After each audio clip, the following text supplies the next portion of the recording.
Il y a 2067 ans, jour pour jour, César disait à Brutus, son fils spirituel, « Tu quoque mi fili ».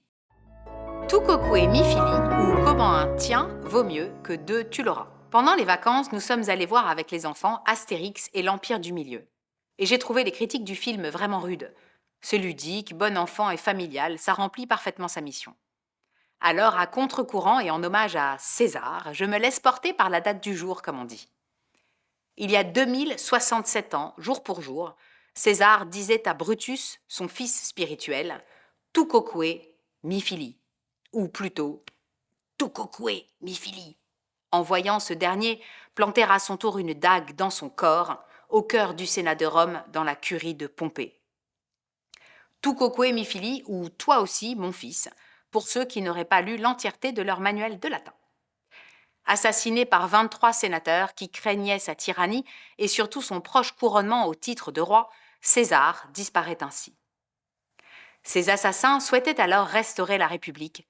Ce fut un échec cuisant, puisque Rome plonge ensuite dans plus de 15 années de guerre civile sanguinaire avant de tomber dans les mains d'Octave, qui devint Auguste, le premier empereur.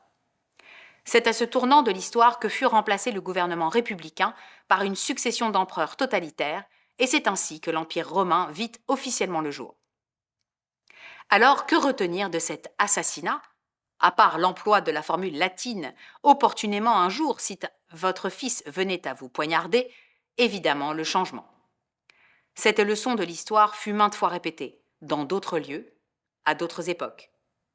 Espérant le mieux, nous rejetons le bien. Attendant le meilleur, nous rencontrons parfois le pire. Cette leçon vaut bien un fromage, sans doute, ou pour le moins, le devoir de se battre pour ce que nous avons, y mettre l'énergie nécessaire du renouveau et la volonté exigée pour ressusciter des espoirs parfois évanouis.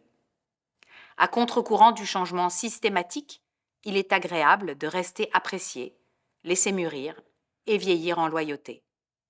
Car comme nous l'a montré César, un tien, une république, vaut mieux que deux, t'auras un empire.